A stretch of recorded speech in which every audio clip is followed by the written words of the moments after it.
about your thinking, happy brain. Learning about your feelings, happy brain. Learning how to drive your happy brain. Hi, it's me, Kate Cook, and I'm here again today with another live Thrive, focusing on building skills for resilience and inspiring resilience.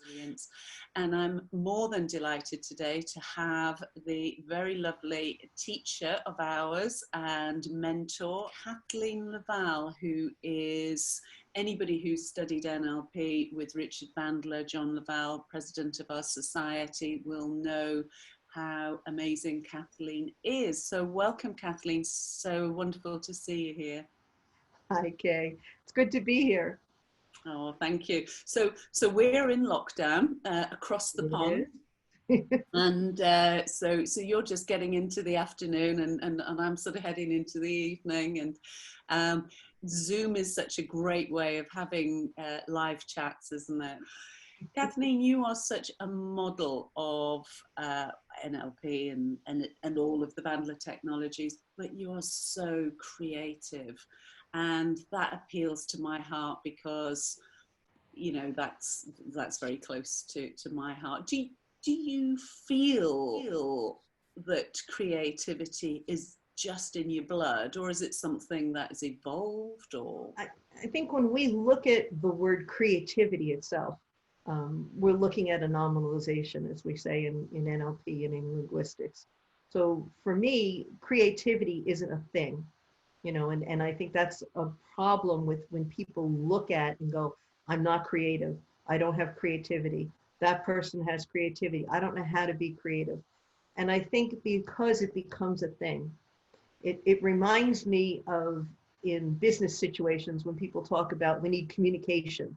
And we have meetings and we discuss the meaning of communication, and it becomes a thing and we forget how to turn it into a process. And when you realize it's a process, it's something that you can do, it's something you can learn to do, it's easier than trying to acquire creativity, because then you wonder, as soon as you turn something into a thing, the brain does this weird thing as well. It goes, creativity. Do I have it? Do I don't have it? I don't know how to get it. So you begin to even question whether or not you're creative when you say the word creativity, because by turning it into a thing, now your brain has to say, do I possess this? Do I own this? How much of it do I own? And that's not what you should be focused on as someone wanting to build creativity. You should want to build the process. So what does it take to be creative? What do you do to create? How do you create? And just learning about creating things, creating ideas, creating paintings, creating writing, you know, that has a flow to it, as opposed to, let's talk about creativity. So I think creativity is a great overall topic when we talk about something like today, we're talking about creativity. The next step has to immediately be, let's talk about the process. So how do we begin to create? And one of the things, if you don't think that you have this process nailed down, then you find fun ways to practice it. I'll give you a quick example. One of the things that, you know, Kay, you're on our wonderful team of resource trainers at Dr. Bandler's trainings and our trainings. And one of the things we do in meetings as a team is we play a funny game that most people probably would think is a funny joke, but you know me, I always have a ulterior motive behind things. And one of the funny games we play that actually is a practice for creativity is somebody says, oh, I'm tired of being cooped up in my room. And then somebody goes, well, you know, at least you came here in order to wing it, you know, and then somebody else says, well, start pecking on me. And somebody else goes, well, you know, birds of a feather, you know, and the next thing you know, we're running all these puns, you know, that are building around coop, chicken coop, you know, at least you didn't chicken out, you know. So we do things that, and this goes around the room and we all laugh, which is great brain chemistry. We all laugh and have a good fun with it. but actually that in itself is a great exercise to do for building creation. Everybody's laughing, having a good time, and we're saying all these puns. Well, what we call it in NLP is ambiguities, especially the phonological ambiguities. So we're putting out all these different ambiguities, connecting to different places in our brain at the same time. And that's the beauty about the ambiguities. They are the structure of humor. I'm not talking about jokes, you know, I'm talking about the structure of humor. When you say a word like, you know, check, for example, it can go to different places in the brain. So if, another quick story, this is a business example. We had a chiropractor way on 30 years ago. We had a chiropractor that let us use his consultation room so we could see clients without having to bring them to our house. And 30 years ago, we were just starting out in the practice. And in trade, he would, we would help him out as well with some of his issues in the office, or we do little talks for him at night for his patients. And he would let us use the consultation room to see clients. So one day he comes to us and he says, I have the perfect receptionist. I love her. My office loves her, which is really unusual because nobody likes the new girl you bring in. Everybody adores her. The patients adore her. I adore her. She's doing a great job, but she won't ask for the money. And we said, okay. So we talked to her, and she really was uncomfortable asking for money. So patients were coming in, booking their next appointment and leaving and never paying. Now, of course, doctor's offices, you notice you pay up front as soon as you get there before the session. But back then, they let you pay after the session. So they would come in, say goodbye, book their next appointment, and walk out the door. So we said to her, hey, let's play a funny game. The next time somebody comes, and you had this big book in front of her, the next time somebody comes, put your hand out like this and say, let me check on your next appointment.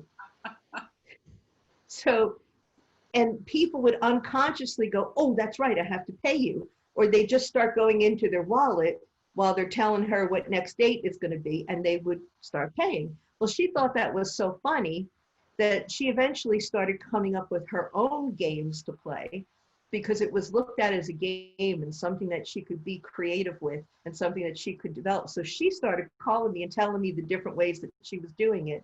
But basically that in that example, the check on your next appointment was also check, meaning to write a check to pay.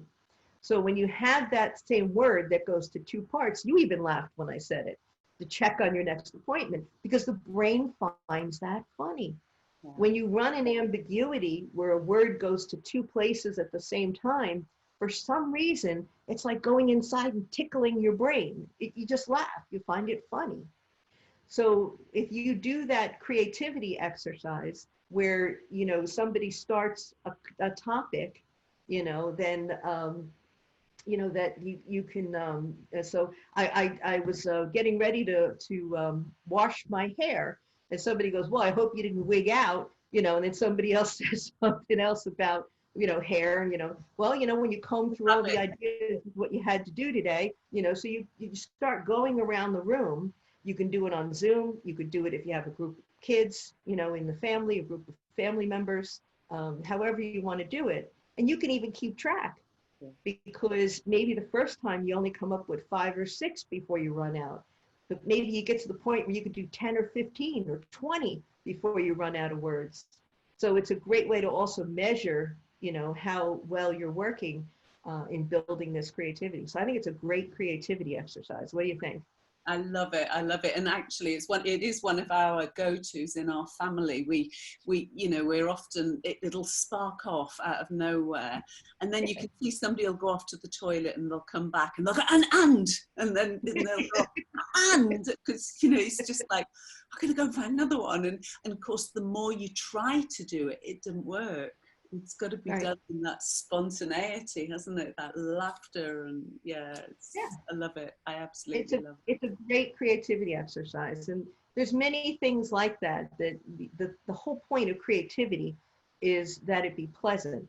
This isn't something where you're going to take out, you know, the books of creativity and look up on the internet and the definitions of creativity and do all these, you know, long research and exactly what, you know, is required. This should be fun. The more you make creativity fun, the more your brain is going to want to do it. And that's why, you know, the games that we're talking about, also creativity knows no media. So if you want to be more creative in thinking, it doesn't mean that you can't paint to be more creative. It doesn't mean that you can't sculpt to be more creative.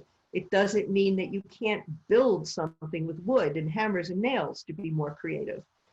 It knows no media. It's just about exercising the brain so that when you're looking at something and then you're seeing how it comes out, you're feeling how it's coming out, maybe you're hearing how it comes out, it doesn't matter, but it's about having this multisensory experience of doing something, of creating something. You know, I don't care if you're sitting there with, you know, a piece of paper and you fold it into weird shapes and see what you can come up with. I mean, it's just a process of not wasting any of those moments and giving yourself credit for the fact that you're creating. And it's our natural state, isn't it? It's what we're born to do. We're born to be creative, and our brains to go off in search of all those different possible connections. Absolutely. I run a session in our master Prac, actually. I don't want to talk too much about it because I'll ruin the surprise for people. But basically, in the master Prac session, I remind people that as a child, you know, we had so much experience of experiencing the world. You know, we wanted to taste it, we wanted to see it, we wanted to smell it, we wanted to feel it. Everything was a wonder, you know, and that's the one problem as an adult is we slowly lose that wonder, and things become habitual and things, you know, become habit. And I think that, you know, is something that goes against that grain of creativity. So when you want to go against the grain of creating, then you go into habit. So anything that's a habit, if you change it, you're creating something new. So if you look at the way you do something, even brushing your teeth, you know, what can you simply do that's going to change that and be creating something different and still brush your teeth as well or as long or whatever you have to do? But what can you do? You know, just a simple thing. You know, we talked about washing hands.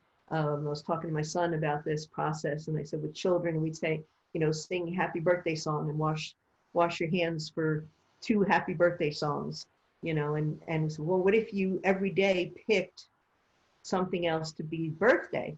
So today is my toothbrush's birthday. So happy birthday, dear toothbrush, happy birthday to you. And the next day it's the faucet. Happy birthday, dear faucet. You know, so every day you pick something new rather than just rotely saying the happy birthday song every day. You're singing the happy birthday song every time you're washing your hands. It's boring. But if you pick something funny and different each day, you know, it's the shower curtain's birthday today. Hey, happy birthday, dear shower curtain. So you can really, anything to make things, you know, more fun, and that you're creating something out of an old habit. Which kind of brings me on to one of the programs that from the Bandler Technologies of NHR. It's my absolute favorite because it is the power, isn't it? It is that creation of wonderful brain chemistry, energies, propel us in whichever direction we choose. And tell us a little bit about how you perceive that, because I know that you do that so beautifully on stage.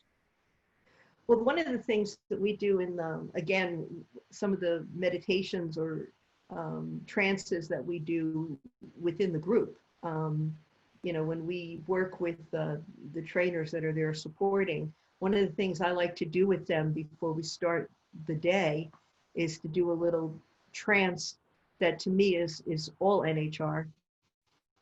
And it's about resources, because the resources that you need for the day, and this might be a fun thing to do in the morning when you first wake up, what resources do you think you might need today?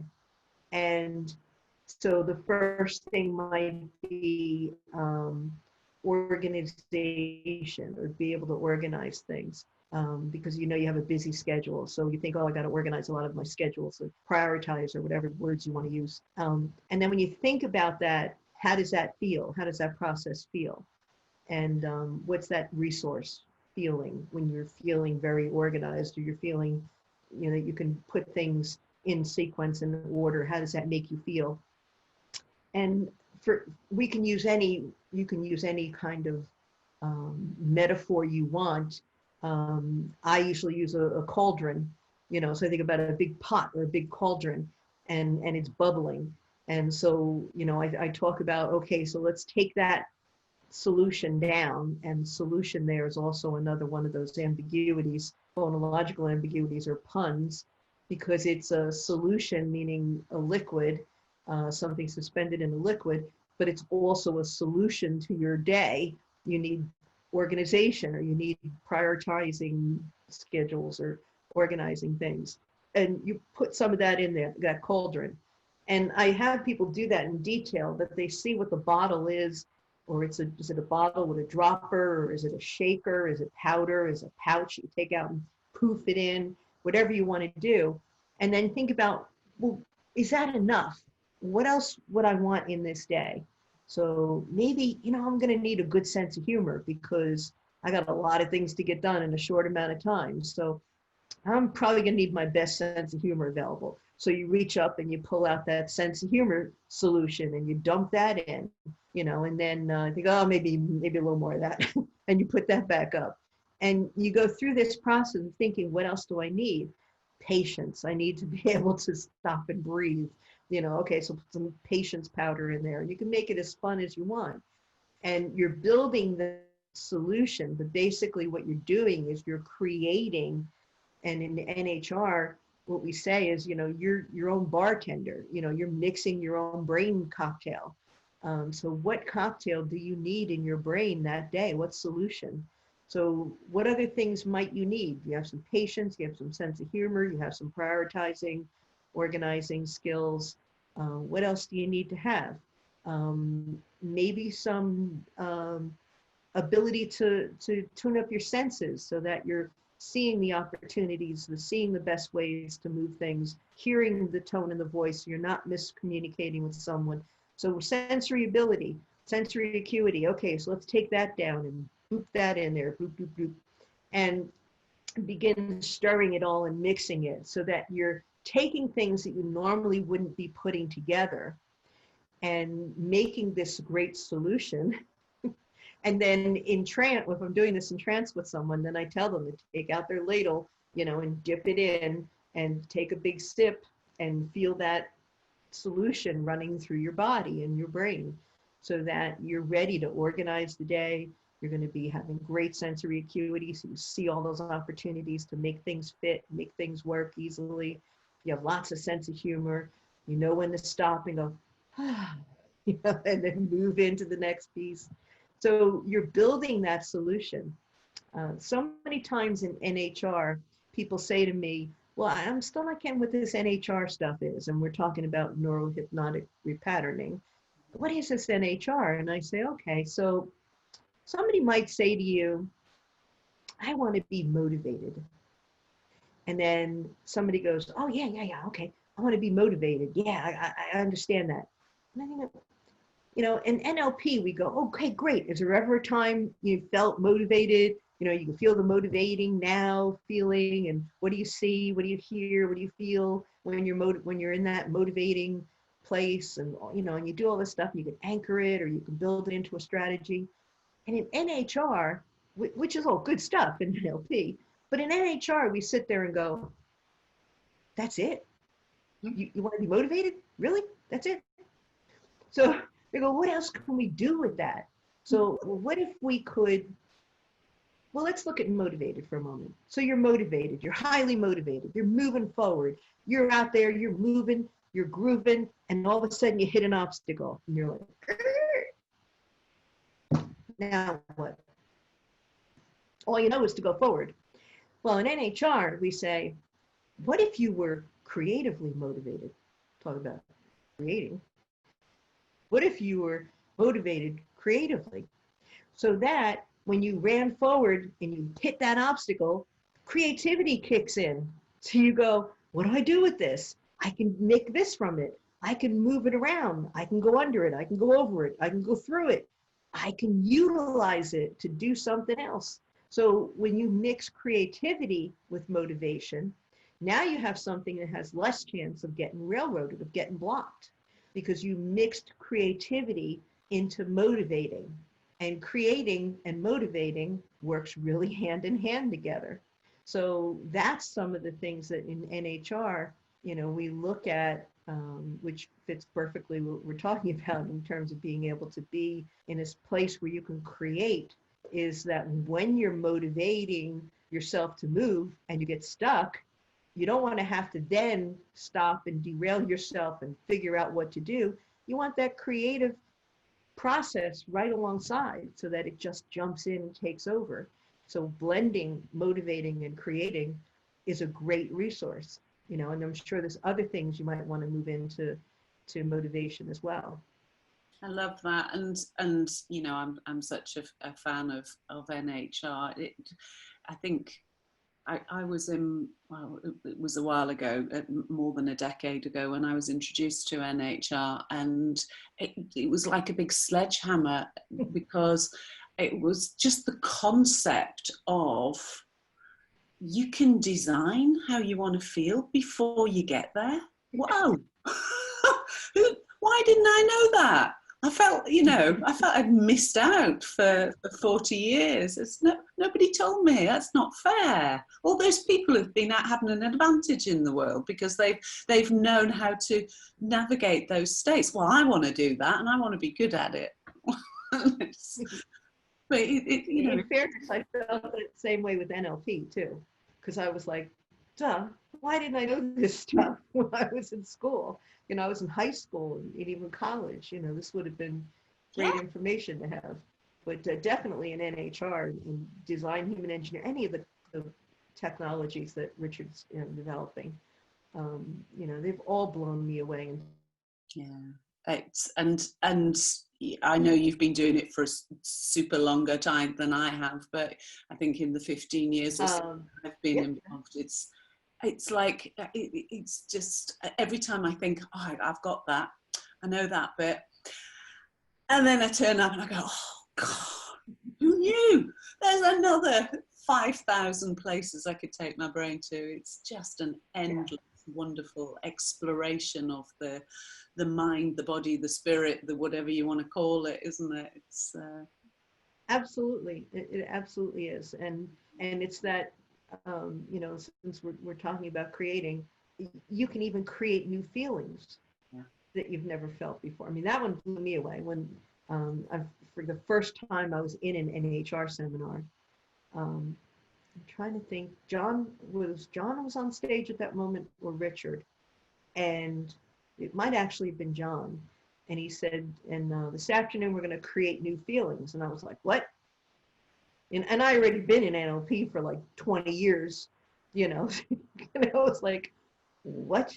We're gonna the what? It was like, how are we doing that? We have to go to Mars or something, or how are we going to create new feelings? And it was, simply some of the things that we I already learned in DHE, design human engineering, was just basically breaking down some of those submodalities, and mixing them. What if you take your heart rate from passion and mix it with the way you see things in motivating states, and and the way you hear things in curiosity, and learning, and mix those together, and you've got like a new state just by mixing the different submodalities. And I was like, that one blew me away. I was like, because the possibilities are infinitum, what you can do with that.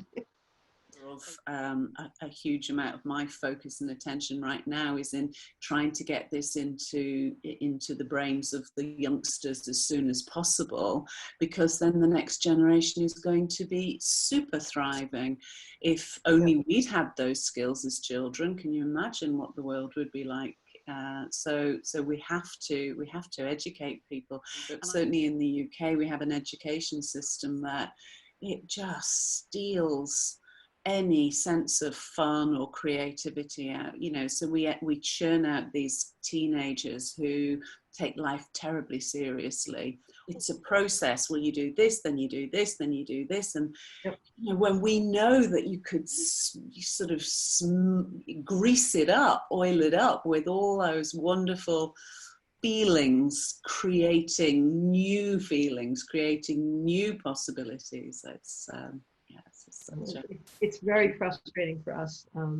I know when John and I first started this, and we wanted to do some, you know, community give back locally here in New Jersey, and we also wanted opportunities to kind of test out what we were doing as brand new trainers to, you know, have an opportunity to practice before, you know, doing the larger licensing programs and stuff.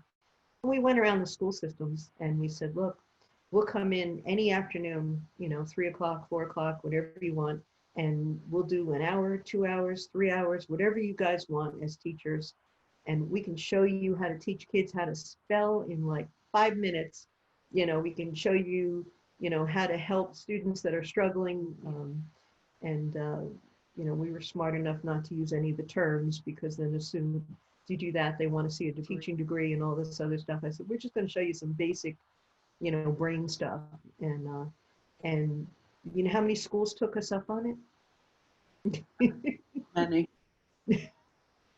None. None.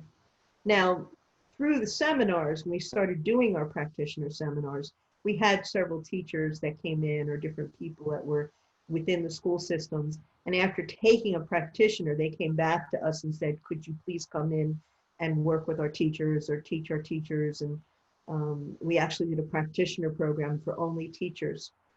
And that was the worst training. You know, it's the whole doctor thing. You know, doctors make the worst patients. Yeah. Teachers make the worst students. And bless you, teachers. I love you out there. I know you such an important role. I love you to death. But oh my God, we had a room full of teachers, and every day it was the same thing. Okay, so did you guys practice the language patterns that we asked you to do last night? Well, you know, I got home and my dog had to go for a walk, and I go, and did he eat your homework? You know, it was like, you know, or they were chatting during the class, or they were getting up and moving around the room. And I'm like, guys, just get in your groups, get started on the exercise, you know. And they were like, but we don't want to do the exercise. I was like, my God. I said, are you hearing any of this? Does this sound familiar to any of you guys? Because when you hear them chit chat at tea breaks, they're constantly complaining about their classes, how Billy won't sit chair and Mary's always homework is late, and, you know, and I'm like, doing it right here. But they loved the work. They loved the training, and say angry at their colleges. They were like, why don't they teach us in teaching college? If they had showed me this when I was in teaching college, it would have made a big difference. And they were mad, you know, that nobody showed them this. And I go, well, I'm equally mad that nobody's showing you this stuff, because, you know, it just made it easier for them to help their students. It makes the questions in my mind are, and they cycle around regularly, but you've reminded me again. So in my kind of 3D imagination of being inside a brain, you know, and there's the movement, the flow, the stop, the go, the start, the, you know, the sensory experience, all of those kind of things happening. And in order to learn and do something new, we have to be literally creating new pathways and connecting them. But what you're saying, and I hear it a lot, is there is a huge swathe of people who want to know about it. So they want to be like looking down into their brain and going, yeah, I'm telling you about, you could do that and you could do that, but they don't actually go down and do it. Yeah. So does that, you know, that's, and it goes back to what we started about in the beginning. It's that whole thing versus process. Yeah. You know, we talk about the things, and the processes never go deep enough. You know, we don't dive into getting into them and exploring them. You know, when I look at a process, I almost look at it like putting on something, putting on a suit of armor or a suit of clothes or a costume or whatever. You know, it's like, well, that's just, my mind's a little weird, but you know, it's you know, I put on the process and I live in it and I look through its eyes. I possess it, you know, so that when I see a process, I want to get in it. This gets me into trouble a lot, because when people are talking and I'm listening to how they're doing something a certain way or how they're framing something a certain way, and I immediately start trying it on, because I'm just trying to figure out, first of all, sometimes I'm trying to figure out how the heck could you even come up with this, you know, and so I've got to go in and figure this one out. I got to go in and try that on, because I don't even see how it's possible for somebody to get to that conclusion or to that point. But and those I don't stay in long. I just kind of dip in and go, oh, okay, come back out and go, boo. Yeah. But I'm constantly floating into it and trying it on and looking through their eyes and looking through their filters, and then coming back out and going, okay, well, there's one piece of that I like, the rest they can keep, you know. But basically, you know, I'm constantly trying to try things on, you know, different processes, because I think that's that creative flow that you want to be able to experience things in new ways. So anything that you do differently, as I said before, if you find a different way to take a habit and turning it into something more fun, then it's great, you know. And we know on a simple basis this works.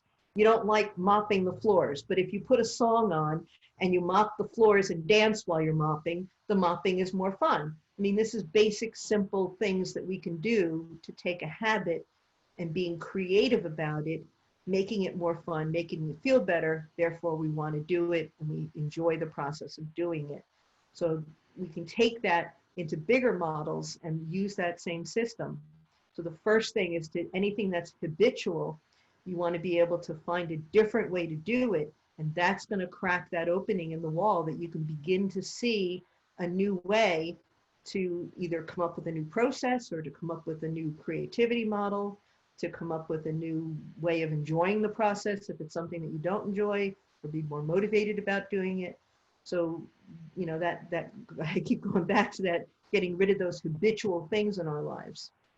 But you have to want to, don't you? And I think, well, you don't have to, but people who get stuck looking down and they're, you know, they're talking about stuff, they almost need another process of creativity to connect to well, what. that's your job, coaching them. And if you're as a coach, or that's your job, is to find, we get the entry point, don't we? And yeah, you have to get that, first of all, you know, that basic rapport. And I don't mean that you have to sit there and match the way they're sitting or breathing and all that stuff, but you have to earn that right to influence them in some way and dangle a big enough carrot that there's a reason to do it differently. I always listen to what they're saying. You know, they'll say, oh, well, you know, my husband never listens to me. You know, no one takes me seriously. You know, blah, blah, blah, blah. So they tell me all the things that, you know, are messed up. And I go, so what are you doing to fix that? Well, I do this. And is that working? No. Well, I do this. How's that doing? Well, no, that hasn't really helped. And I go, oh, okay. So all the ways you've tried so far hasn't helped. So what if I could show you something that's probably going to sound crazy, probably going to sound really different, but, you know, what if I gave you a crazy idea to do? Would you be willing to try? So I'm going to butt that up against the fact that they just told me all the things that doesn't work. And in NLP, of course, we want to find out what they do want instead. None of that stuff that they're doing is moving them towards what they want. So what if I told you something crazy to do? Would you be willing to try it? You know, and that's my strategy with, you know, getting them to try something new. And the meditation part, we've all been talking about it on the news, and and all the interviews we've done so far, everybody, those that don't know NLP, we just keep talking about the fact that you need to meditate, you need to relax, you need to expand your mind so that you can, help keep your body healthy. And these are all parts of the process. If you get people out of their body, you get people out of their normal mindset and do something different. If they don't meditate, to do something like the visualization processes where, you go in and visualize something in great detail. I was talking earlier about your immune system, things like that. Those are things that, you can practice to just get yourself out of the rut of what you're doing. I just made a note. You've obviously creatively read my mind, because the little note I made was, no surprise there. That you mentioned the word trance earlier, but it's just a word, isn't it, for the relaxation, the visualization, the meditation, those entry points of encouraging people to relax and open up to those inner wisdoms. And yeah. And it's simple too. I a lot of times I talk to people and I only have maybe a few minutes with them, either on a phone call or an email or something, and they're overwhelmed and they're, really stressing out. And I literally tell them to do the ah sound, because these are things that are hardwired within us. They're hardwired. If you just stop for a moment and just go, and making that sound, it just automatically cools things down. You can feel it in your forehead and your scalp. You can feel it sometimes down your arms if you've done it well enough. Your muscles relax because it's hardwired. We do that anyway. As Richard talks about, when you're done with a meal, you push back from the table and you go, it's a sense of everything's okay. Everything is completed. We're done. It's over. And that's such a powerful hardwire. So if you actually do it on purpose, you still get the brain, the body connection to that sound. And the better you can do it, the better you can learn to vibrate that ah deeper down into your chest and your diaphragm, to use your throat fully when you're making that sound. The better you become at it, the better you can just immediately trigger that cool down process. So if you're panicking, if you're worried, and you want to inside your head, just go stop and go, ah. Now you have a clear space. You've got to be quick because your brain will fill it back up right again with all the worries. So you got to be quick and creative and say, what's the one thing I can do right now that will move me towards whatever has to be done or whatever I want to do? What's the one project I can work on right now that would be fun? And I set up sometimes, because of my crazy busy schedule, sometimes I set up like 5-minute fun drills. It's like I'll literally look at the clock and go, it's 5 to 2. All right, 2 o'clock, I'm going to get up and get those FedExes out, and I'm going to do this and do that right now for the next 5 minutes. And I'll pull out a game on my phone or something, that I have some word games and things, and I'll sit there for 5 minutes and get totally lost in it, and then I look up at the clock and it's 2 o'clock and I go, oh, okay, that one's done for now. And I'll go do my FedExes or whatever has to be done for the day, and or more conference calls, or do whatever has to happen. And I literally set myself up for 5 minute, 10 minute, 15 minutes. If I have the luxury, a half hour fun breaks. I'm going to go paint for a half hour, and I take out my paints and I paint for a half hour.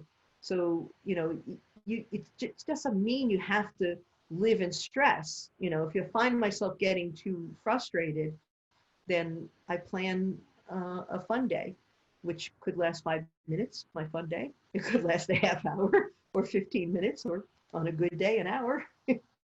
But it's nothing wrong with doing that in the process. These are things that feed our brain. Yeah, absolutely. And of course, I think in a nutshell, that's what resilience is, isn't it? Resilience is whatever you're coming up against, you just soften up and find a way to, I think the technical term is, you fall over and you come back up again. But but taking a fun break is often all you need to do. Simple as just saying, okay, Perfect. back on track. Give yourself a 3-second vacation. Give your neurology a 3-second vacation. It's such a powerful technique. And I teach people this, a lot of times when I'm doing trance work with them. I have them do it 2 or 3 times just to clear the brain, to relax their muscles. Sometimes if I see a lot of stress or tension, I'll tell them one of the times when they breathe out, they have to breathe the breath of the dragon. They're like, what? So one of the exhales has to be like you're breathing fire from the dragon. But when you're doing that, you're taking all the stress from your body and you're building it up. And when you exhale, you breathe it out in flames, so the flames just burn all the stress. So you have to do that like really loud, dragon's breath. So sometimes I tell them to do that one. So go, no, take a deep breath. This time, instead of saying, I want you to breathe out like a dragon with fire. And you take all that stress and just watch it burn in the flames when you breathe out. And people laugh and they think it's funny, but they've never allowed themselves to breathe like a dragon. Because as an adult, you don't do those silly things anymore. Well, exactly. But you know how to do it because you did it once. Exactly. So, we have to remind ourselves that, as adults, we can still do things creatively and fun. Something you said earlier, which again just tickles me because it's both a wonderful gift and a terrible plague as well, which is the what if. Because often I can hear something and my brain goes, wow, there's 1,000 things that could mean, I could go to, I could do, what if, which is a wonderful beginning of creating, but it comes at a price because sometimes you can get overwhelmed with what ifs, can't you? And actually get into that state of inertia. Yeah, I avoid the what ifs like the plague. I mean, I sometimes use it humorously. When somebody tells me something's going to happen, I might say, well, what if it doesn't? And they go, well, what? Because they say it with all assuredly, I may not get this job. What if you do? Like, oh, what? Well, I don't think I'm going to get it. Well, what if you do? Because I'm just playing with the opposite side. Yeah. The what ifs in that respect, I like to do because it's the devil's advocate in my responses to clients.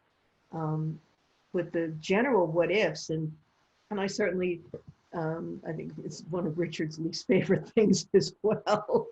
When clients start to, well, what if this, what if that, what if this? Well, I feel good right now, but what if it comes back?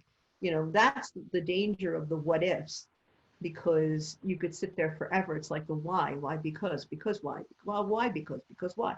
Because, why, because. It's the same thing. What if it doesn't? Well, what if it does? What if it doesn't? What if it does?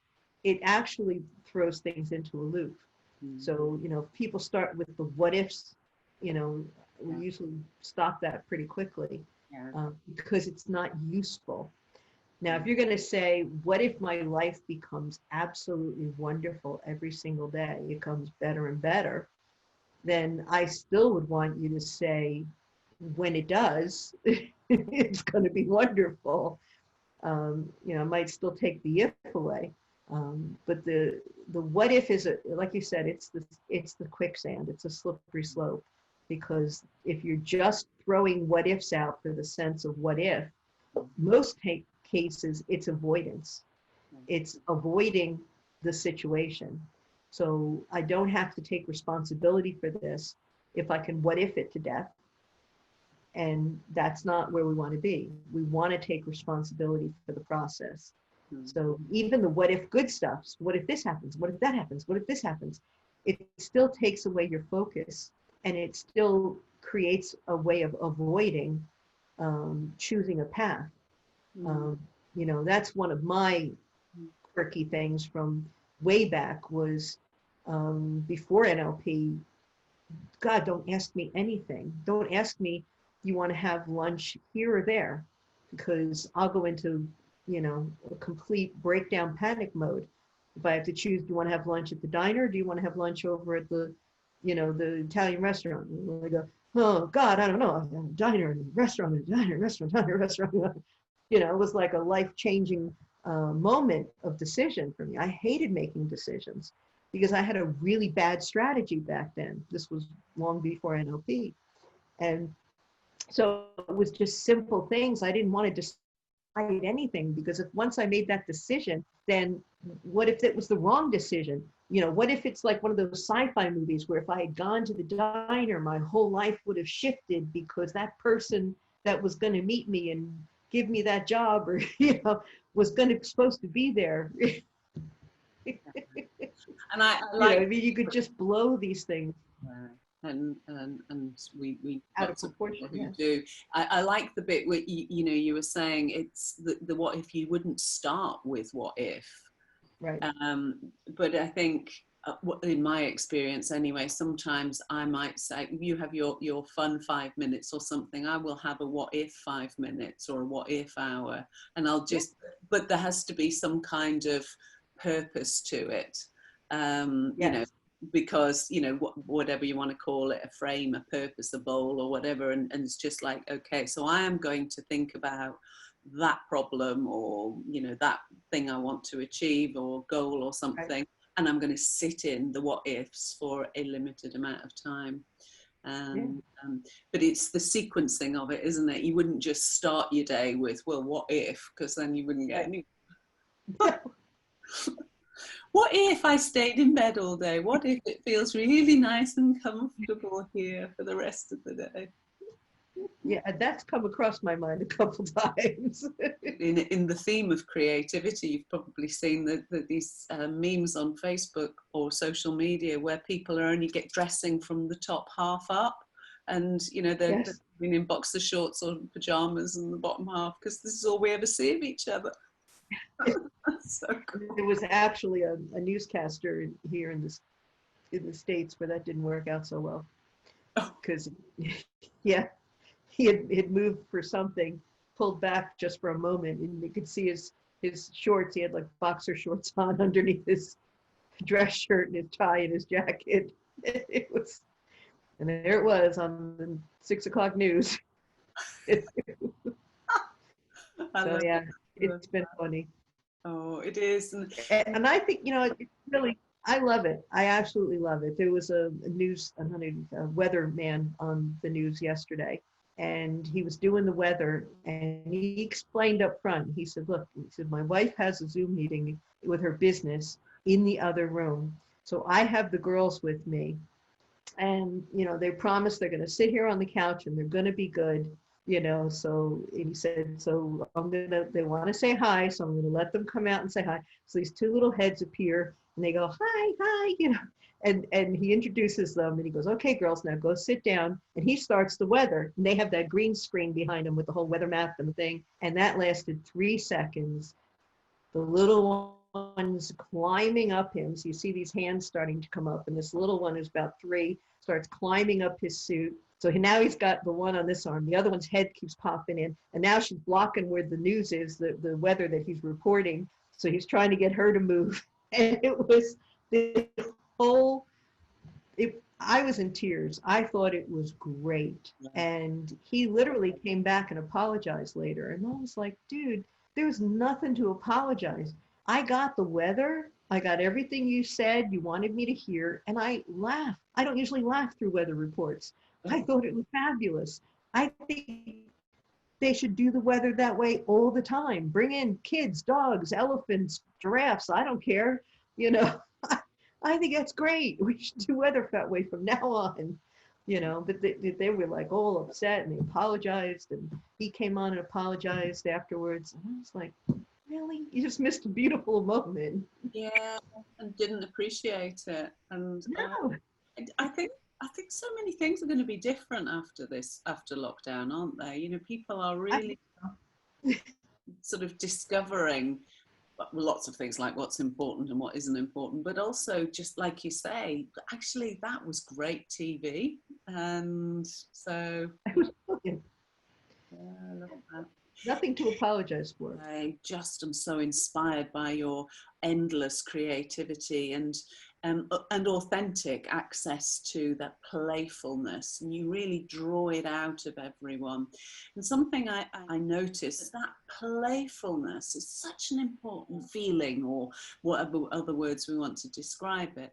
Do you think that that's just something that is your go-to, or have you learned to unlearn not being playful in order to be playful? I think I'm playful for a lot of different reasons. One is I was an only child. So I had to make up for the fact that I didn't have sisters or brothers to play with. So I found all kinds of ways to have company or to play, whether it was, imaginary characters, or it was my dolls or my things that I would play with, my toys. My favorite was one of those bouncy horses, that you could rock back and forth and bounce on, horses and things. And I would go off on, journeys through the canyons and riding my horse, and, so, I mean, I've always had that. I mean, I talk about this in some of the seminars. My favorite toy when I was really young was a cardboard box. And maybe it's the Leo in me being a cat. But I loved, back then they would bring home the groceries in these cardboard boxes from the store. You could load the groceries in the box, bring the box home. And I would sit there patiently waiting for them to empty that box. And I would draw things on the side of the box, like little portholes, and it would be a boat, or I'd draw wings and it would be a plane, or it would be a spaceship or whatever. And I'd sit in the box and, and go on journeys with my cardboard box. Because I may do. Now, was I born with that creating gene? I don't think so. I don't think they found that one. For me, it was just to make up for things that were missing that I was craving. And so I just kept finding ways to do that. And I think that's where my creativity comes from, because, we weren't an affluent family, basically. My family was pretty much the same in their ways of doing things. They would make up for the fact that they couldn't spend elaborate amounts of money taking me places or buying me things. So they were always coming up with, amazing things. I had good role models for creativity as well.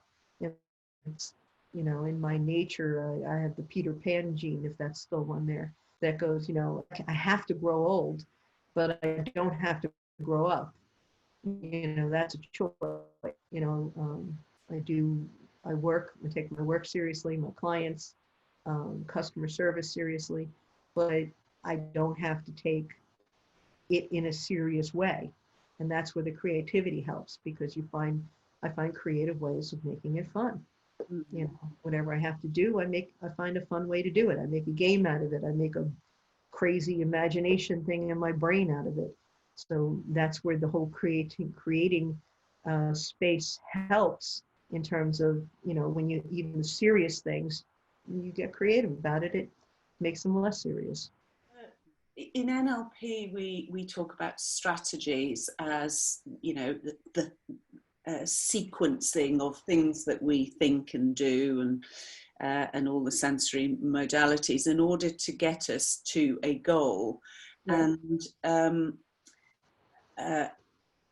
by the way, I'm not telling you that. I'm explaining it to the group. I understand.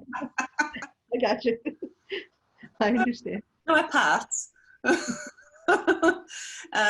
So yeah, we're talking about strategies, and we always say a good strategy, or maybe rephrase that as a useful strategy. We like them to end on a positive kinesthetic, a good feeling, don't we? And have all of the representational systems in there. Yeah. And by that, for those who are non-LP, it's like, we want to be able to see, hear, feel, at very least, those three main ones, and the feeling, and the movement, and the feeling at the end of it is a good. I'm going somewhere with this. I'm being creative with my introduction.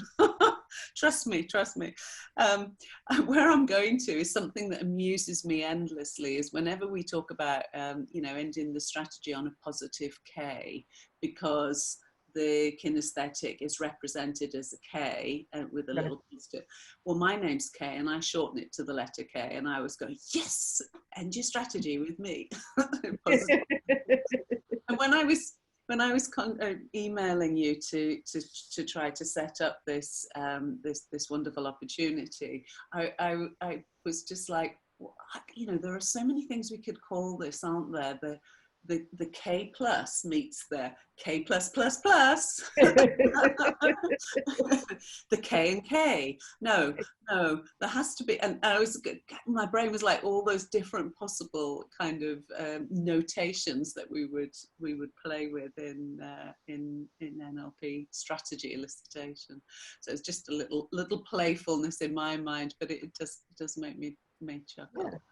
So that whole thing about ending a strategy on a positive feeling. When we say positive, we mean something that is a useful chemistry. Again, that's something I didn't know when I was growing up. Yes, it happened naturally, but I did lots of things that ended in a bad feeling, and then I didn't want to do them again, even though I needed to. This is all part of the big education, isn't it? When you feel good, when you have those good feelings and you can create more of them on purpose, there's so many things we can get done easily, bigger, easily. Those are the things we teach in the practitioner as well, is that, you might have a great strategy for waking up in the morning.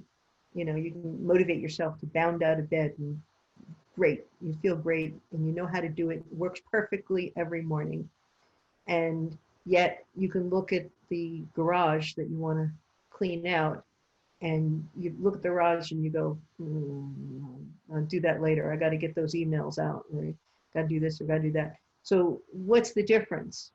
Because you haven't used that strategy for motivation when you look at the garage. So if you take that strategy and apply that to looking at the garage, it's like a magic key. All of a sudden you feel motivated to do that. And it's just your brain hadn't associated the garage with the strategy for waking up. And that's one of the great things as NLP practitioners and master practitioners that we can do, is we can help people to apply it. They may have a great strategy for learning how to do math, but when it comes down to learning a language or learning how to paint or something like that, they're not using that same strategy.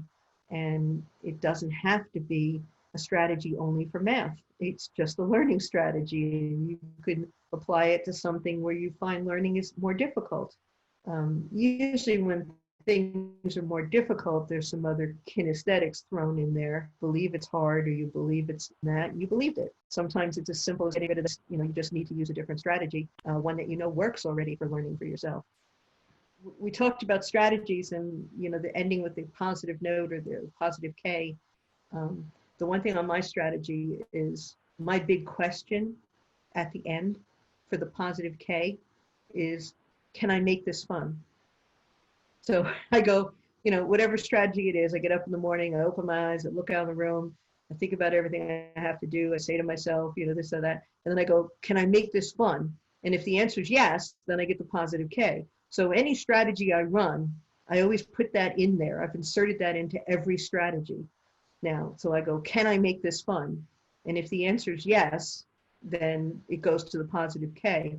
If the answer is no, then I have to go back and figure out, a strategy for making it fun. And then it can run to the end. So that's my own little personal, you're asking, how do I make things so creative all the time? Is because I'm constantly asking myself, can I make this fun? That's my internal question, my mantra. Can I make this fun? Can I make this fun? Can I make this fun? And I've heard you say that for probably 10 years or more, but it's just landed, and that is just a little bit of gold in my day. Thank you for that little nugget. You're welcome. Feel free to use it. I haven't trademarked it.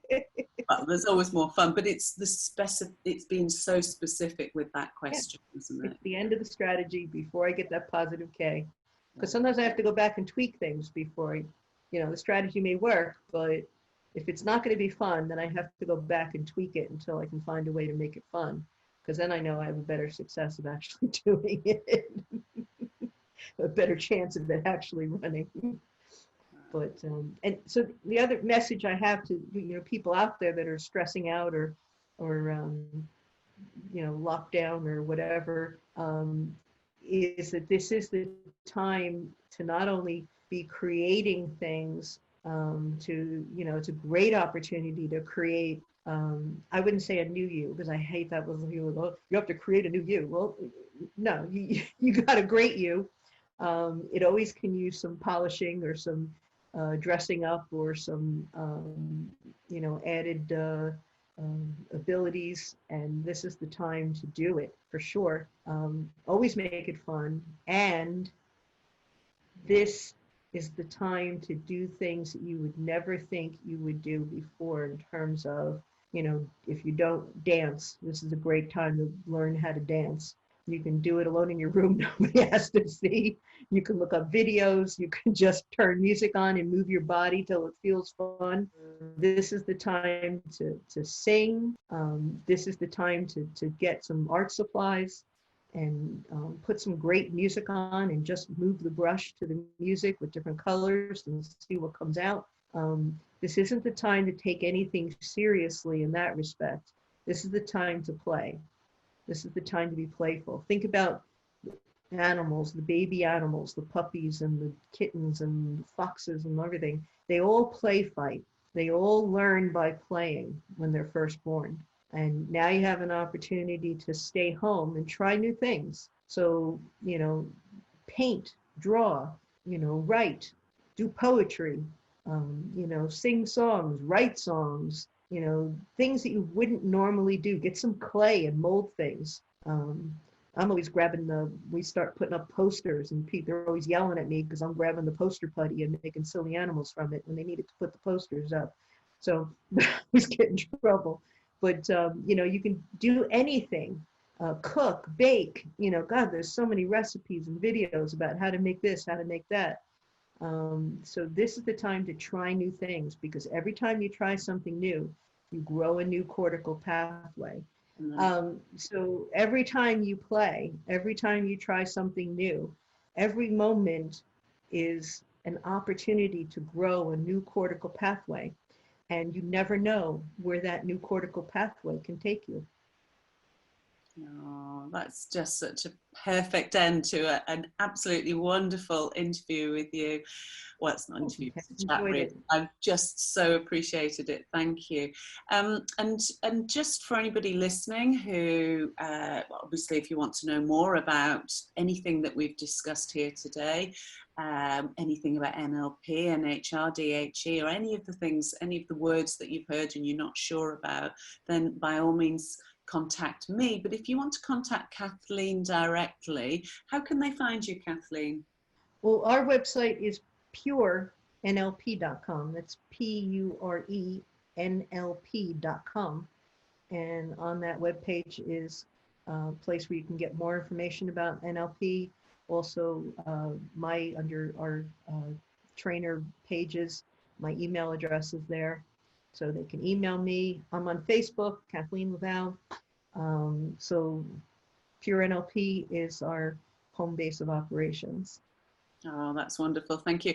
And actually, can I also just take the opportunity to give a little signpost to something that's new and wonderful coming from the Society, which is the wonderful creation of another family member. Tell us a tiny little bit about that. Well, there's a couple things about that. I'm not sure if you're talking about my son, John Sebastian La Valle, has joined the family business, and he's created a website streaming service, NLP Eternal. So it's nlpeternal.com.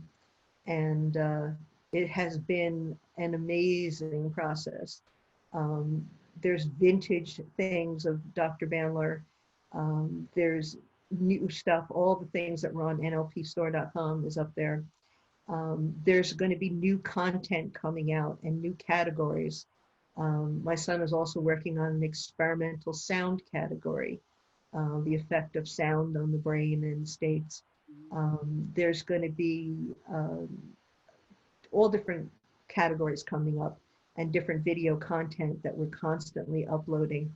The brand new Persuasion Engineering DVDs, which is an updated, the old ones were like 15 years old or something, 20 years old. These are brand new and they're only available on nlpeternal.com.